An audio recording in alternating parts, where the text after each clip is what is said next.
My psychiatrist prescribed me new meds for my OCD. They're generally fine, but the brain fog is crazy. They're also making me forgetful. I've noticed strange things in my flat. Random objects not where I left them. Food missing from the fridge. And drawers left open. The meds are making me feel like there is a completely different person living in my flat. But Dr. Phillips said that was completely normal. And the side effects would die down once I got used to them. So I ignored the strange happenings inside my small flat and went on with my life. My compulsions improved and I felt brighter. My anxiety was still there, but it had subsided slightly. I could really start enjoying my life. I even started dating. 6 months ago, I found a note in my bag. It read, "One day, you'll be mine." That note made me paranoid about every single guy who made advances towards me. So when I told my friends that I was seeing someone, they were in total disbelief. His name was Connor. He was so sweet, and we had so much in common. Every moment with him was electric. He was conventionally attractive, you know, the tall, dark and handsome type. But he was also such a sweetheart. He bought me flowers, played with my hair, and wasn't afraid of showing vulnerability.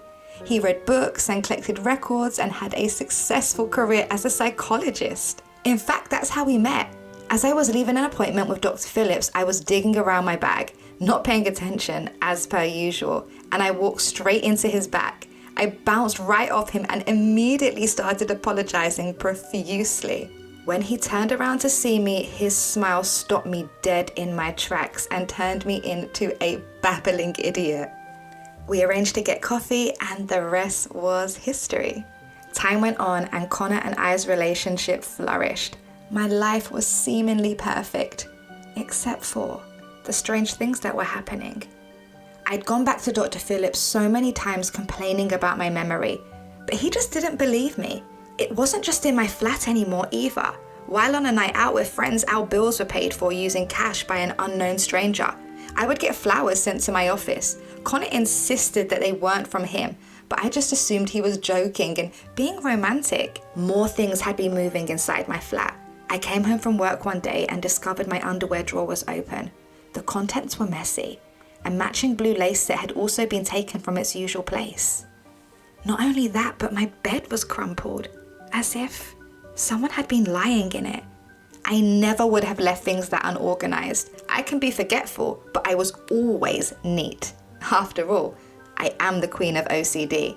Something was wrong. My heart pounded as I frantically searched my flat for anything else. I nervously bit my lip until it bled, an old habit raising to the surface again. My toothbrush was wet too, along with my shower. It looked like someone had taken a shower.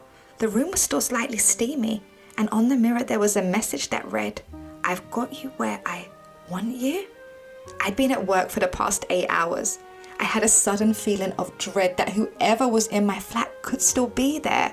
Immediately I felt bile rising in my throat and my hands began to shake. I felt like I was about to pee myself. "Whoever is in here, you need to leave, right now!" I screamed into the corridor from the bathroom. It was met with silence. I strained my ears for a response. I slowly made my way out of the bathroom and down the hall, nervously checking cupboards and hiding spaces as I went. After a full sweep of the flat, I called the police. And right after that, I called Connor. 2 police officers arrived shortly after. They took my statement and had a look around, but basically told me they couldn't do anything and that I should call if something happened again. Can you believe that? Connor came too. He held me as I cried. He stroked my hair and wrapped his arms tightly around me. I didn't feel safe. How could I feel safe? Connor let me stay at his place for as long as I needed. He helped me pack my suitcase, which was incredibly supportive. The love I felt for him only increased as he helped me through this dark period. The whole situation wasn't how I expected us to move in together, but after a few weeks, the initial shock and trauma began to wear off. We settled in together nicely. I would make him breakfast before work. He would make us food in the evening. I did the laundry while he did the dishes. It worked. We worked. It was perfect. Strange things seemed to happen to me, but not as frequently. And it just felt good knowing Connor was there to protect me. As I was clearing the cupboard one day, my elbow knocked something hard and metallic. I rubbed my elbow and inspected what I collided with. It was a doorknob. Confused, I leaned in closer. There was a hatch hidden behind coats and shoes. It was only small. Someone would have to crawl to get through it. With the torch on my phone, I gripped the doorknob and pushed it with all my strength. The door popped and revealed a small landing with a set of stairs spiraling downwards into a basement. Unable to resist the temptation, I crawled through and I fumbled around for a light switch. Eventually, I found one and I headed down the stairs. What I saw stole my breath away. The small cramped room was completely concrete and dusty. Spider webs inhabited the corners and there was no furniture, only boxes. But lining the walls were endless photos of women with handwritten notes, sexy lingerie and newspaper clippings next to them. But even more terrifying, most of the women had a big red cross over their faces. My eyes scanned the walls, taking in dozens of smiling women, and they just stared back at me. On the far right corner, my blood chilled as I saw a familiar face. My face, smiling in an old photo, the only photo without a cross.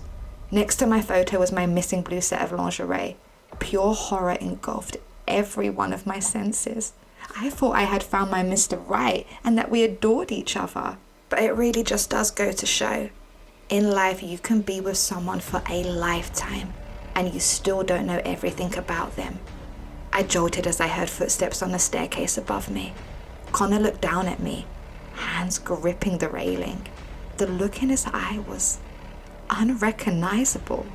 As he walked down the staircase, I remembered something I saw in a movie.